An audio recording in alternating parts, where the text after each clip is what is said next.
Many of Elon's statements over the years have been heavily parsed to try and be certain of the meaning. I'm sure you know exactly what I'm talking about. Well, a recent comment has had its fair share of such analysis, and the comment is filled with potential riches for owners of Tesla vehicles and stock.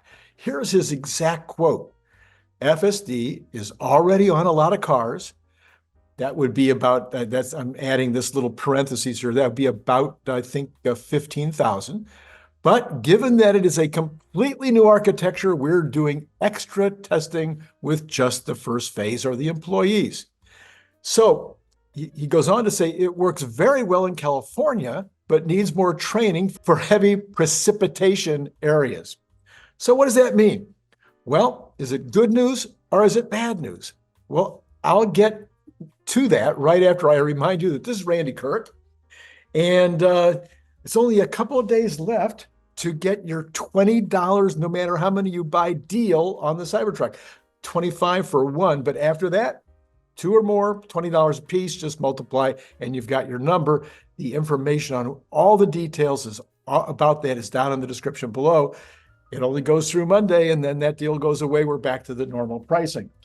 All right, so what else? We also need to know that Larry Goldberg should be on later today.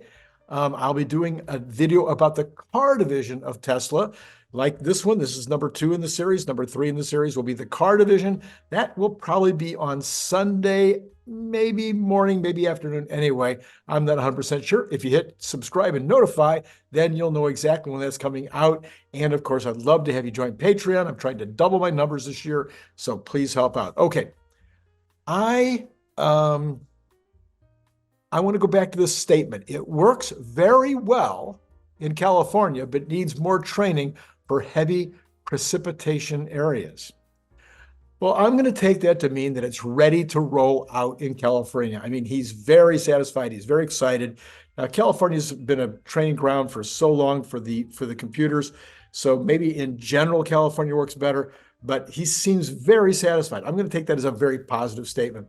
I also have to believe that they have a pretty good idea of what is going to happen and how long it's going to take to deal with the precipitation problem, because otherwise, why would you even talk about it? Why would you even make the statement? So I think they're getting really, really close to version 12 being ready to go to a larger rollout. So if version 12 goes wide, let's say by the end of the first quarter, I'll give it 3 months, okay? Be conservative. Then let's say it marinates with that crowd. I forget how many there is now. Is it 100,000 or 400,000? I can't quite remember. People that utilize and use the FSD, currently. Let's say that goes 2 to 3 months, and lots of edge cases, lots of opportunities to pull more and more information, more and more data into the computers, evaluate it, and send out updates. Also, I think this particular version, I think there's going to be a lot more improvement on your own computer in the car. I'm not sure, but people are already talking about that happening with version 11. I think that maybe as you drive your normal routes, you're going to see improvements in your normal routes. I'd love to have Elon make that clear. I'm not 100% sure which way that goes, but what about in the new, when it's fully done, is there going to be some kind of feedback within your own computer that improves it for your own neighborhood? Signage, normal kinds of things that you run into, etc. So anyway, let's say that takes 3 months, and then we go off beta, right? So the first step of off beta, where you can take your hands off the wheel, you can read a book, you can play a game, that would go out to the employees first. I don't know if they have just one group of 15,000 or if that's broken up into even smaller groups, but let's say that off beta version goes out to the 15,000 again. And I wouldn't think it would take more than a month to be pretty confident that that's working. Maybe I'm wrong. Maybe it could take longer, but let's say another month. So now we're somewhere in the third quarter when that team says, you know what, it's looking good. Let's roll it out for everybody. Therefore, by the end of 2024, I think you and I are going to be able to take our hands off the wheel, and it's going to be version complete. It's going to be FSD complete. Well, okay. So then we'll see what happens there. Well, then I think it will be time for Elon Musk to get into a Cybertruck, put up a Starlink satellite on the Cybertruck, get in that truck and go coast to coast while playing the latest, hottest, most the video game that needs the best broadband and the best download speeds. Anyway, I think he's going to play that game and try to beat it before he gets to the other coast. What do you say? I think that would be great PR. I think that would be a fun way to do it. Let me know in the comments below if you have a better idea. But that's PR times PR. That'd be so much fun. And there's got to be comment the whole time he's going, as he's getting to different levels. The whole thing would, of course, be live streamed on X while he's doing it. I mean, this has to be great. Well, anyway, I happen to still be wondering, though, if we're going to get to this by the end of the year with this conservative, I think a fairly conservative year-long plan to get it done. There's a bunch of stuff I'm wondering about. I'm wondering about parking and unparking modes. I haven't seen that working all that well. There's also the question of how well does it do in really crazy pedestrian areas like downtown New York City or Rome during rush hour. And then some other folks are asking even on X today, what about the phantom braking and the missed freeway exits and creating mysterious lanes out of thin air?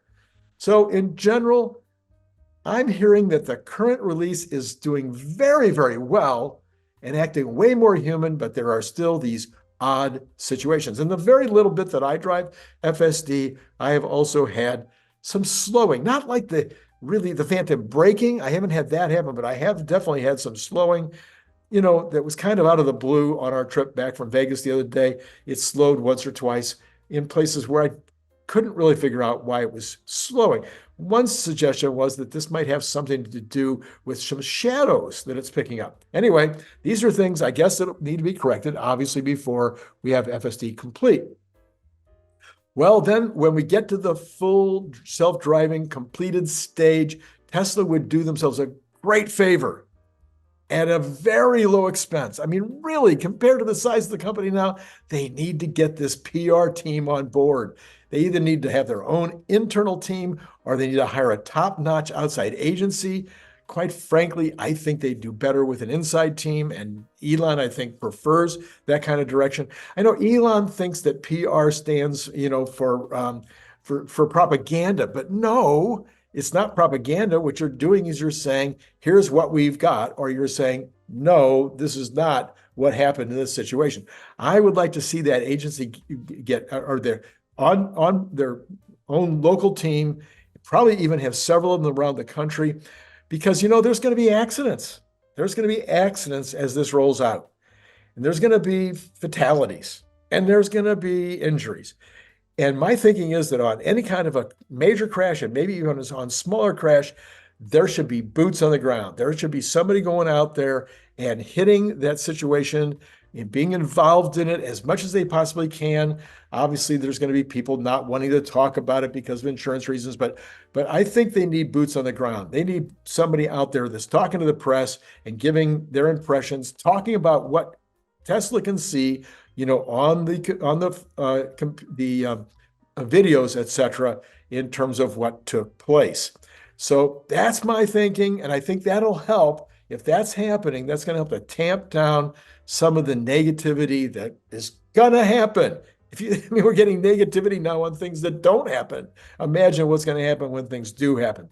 Anyway, all right. So once we've got full self-driving complete, we need clear-cut statements and regular opportunities for pressers where questions are answered about it. So clear-cut statements from Tesla, and then regular press meetings where we have somebody, probably not Elon, probably somebody else, who is going to answer the press's questions about the accidents, about what is going to happen next, about which states are ready to go with Robotaxi, all that kind of stuff. This is where you're going to need precision. This is no longer just about a car or a product or something like that. What we're talking about now is a transportation system that's going to be replacing taxis and Ubers and buses and all kinds of things, and making a huge impact for the future. And you really need to have a clear message and clear messaging when things go wrong. Well, also, I think that there should be statistics around full self-driving that are compiled and analyzed and audited by a third party, like by a big CPA agency or something like that, somebody that's highly trusted to come in and do the numbers, have complete independence to look at the numbers, to make comparisons with the NISTA numbers, anyway, however you pronounce it, and with any kind of numbers they can find, so that they can make a statement. Yes, full self-driving, hands-off is the safest thing that you can possibly do. Hands-on is actually less safe. Autopilot that's less than full self-driving is less safe. Turning off all aids is less safe than that. Teslas are safer even when you're not using any of the aids. It's safer than other vehicles on average. Multiples, how many multiples of safety are improved by going full self-driving with hands off, et cetera, et cetera, et cetera. How many accidents per mile? How many interruptions are taking place per mile? How many caused accidents? How many injuries? How many faulted accidents? How many, et cetera? All of these things, it should be audited. It should be something that the press and the public gets to see audited results, not internally prepared numbers, audited results. Anyway, all in all, those are two things I'm highly recommending, is a PR team and audited statements. I suspect we could actually go full self-driving complete during 2024. So it's early 2025. It won't matter a lot. Once ready, bring in those influencers again, like they did with the Model 3 Plus and the Cybertruck. Bring those guys in, put them behind the wheel, and let them go out and drive it. Third parties again, people that don't have an axe to grind. Sure, Chuck Cook is going to do his videos, and those are going to be great, and everybody's going to do those. But the outsiders, it makes such a big difference. And if the outsiders concur, and they haven't had 100,000 miles of experience, and they're not Tesla fanboys, they get behind the wheel and they like it, this is going to go a long way towards calming the public's view. Well, okay, then the next question is pricing.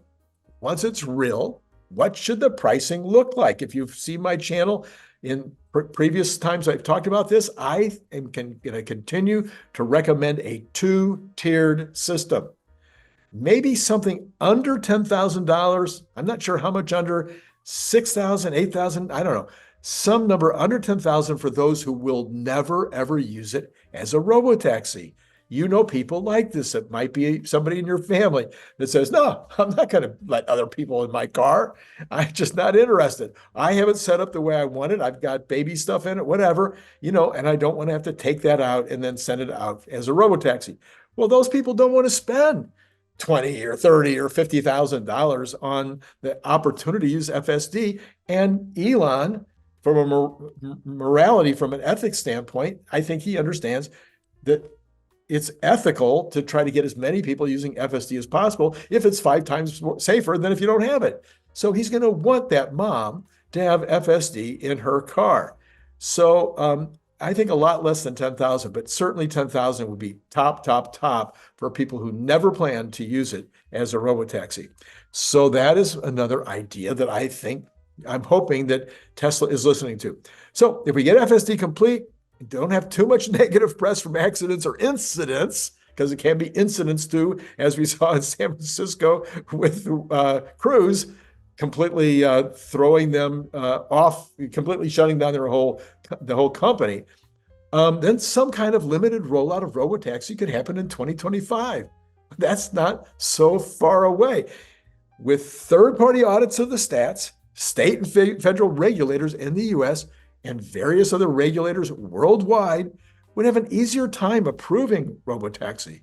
Then, as noted, some states such as Nevada and Florida seem absolutely wide open to allowing robotaxis right now.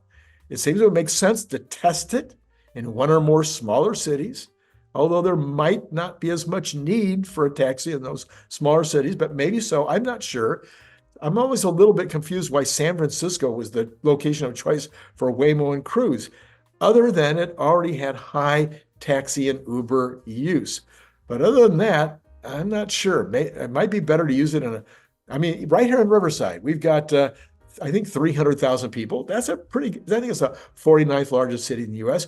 I would imagine there's a fair amount of Uber and Robotaxi use here. Anyway, maybe there's an in-between, not as big as Frisco. Did I say Frisco? You know how San Francisco people hate that. Maybe not a million people, maybe 300,000. Anyway, whatever it is, we need to get some kind of a testing area. Anyway, I suspect, I have absolutely no knowledge about this. I'm just suspecting that Tesla has some kind of contact with many of these state regulators already.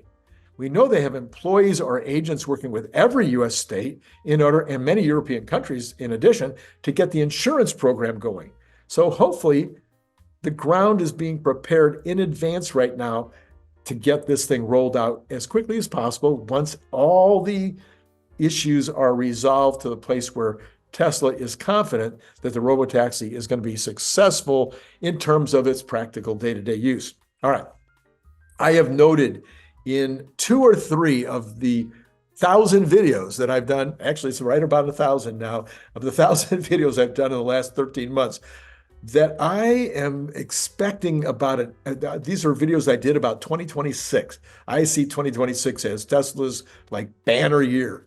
So I'm going to continue to place an 80% plus likelihood that FSD and Robotaxi are fully executed by 2026. That would be even more conservative than my idea that full FSD complete will be done by the end of this year, and that Robotaxi will be implemented in 2025. I'm saying, let's take it all the way to 2026.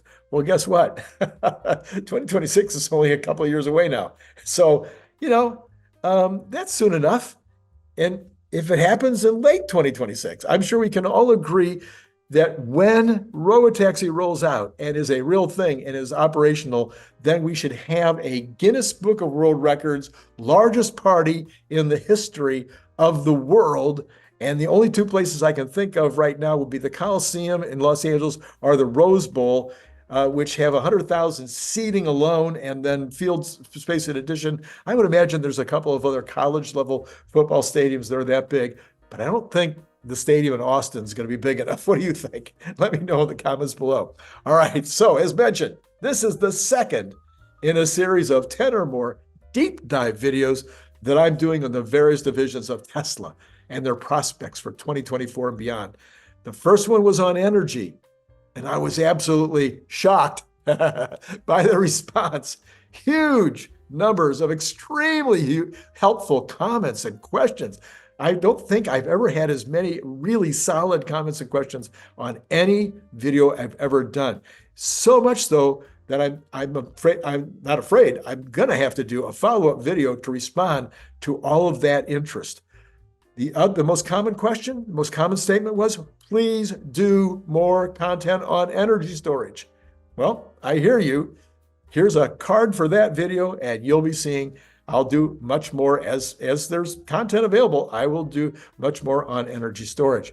So Larry will be joining me, I think, later this afternoon. I'm never 100% sure when these videos will come out. I will do the regular Tesla news on Saturday afternoon. And I will also likely do a deep dive on the automotive division. And that might take more than one video. And so we might be looking at Sunday morning and Sunday afternoon or Sunday midday, because Sunday late afternoon, I will do a similar thing that I normally do on Saturday, which is the Tesla news that has happened in the 24 hours between Saturday afternoon and Sunday afternoon, because obviously nobody else will be doing it then. All right. So anyway, we'll see how that all works out. The episode on the automotive division is almost done, so look for that on Sunday sometime. All right, and please hit Patreon. I think you are getting $5 to $10 a month worth of value. check out what I've just done here with regard to Robotaxi and FSD. Was that worth, 50 cents? And if you watch 20 a month, that would be, that would be 20, that'd be $10, right? So if you watch 20 a month and they're all worth 50 cents each, that would be $10. So you could join at the $10 level. And if you join at the $10 level, of course, you get one of these little guys for nothing. And if you join at the $5 level, you get one of my books in an audio version for free. Or at the $10 level, you get one of these and one book for free. So these are great opportunities. And I am trying to put up as many breaking news articles on the Patreon channel, whatever, putting them up on Patreon as often as possible when I see breaking news that will not be covered like in 5 minutes on my own channel. And also from time to time, I'm putting up the videos ahead of time up there as well. Not too many get up there because they're, my morning show and my afternoon show are breaking. I put them up immediately, so there's no benefit. Anyway, but the real reason to join Patreon is not because of any special extras. The real reason to join Patreon is to support the channel and let me know that you really think it's worth $5 or $10 a month, okay? So, I think that's it. Look forward to seeing you later today and over the weekend and on this amazing 2024 New Year's celebration weekend. All right. Great talk. Click the link below to get your paperback, Kindle, or audiobook now.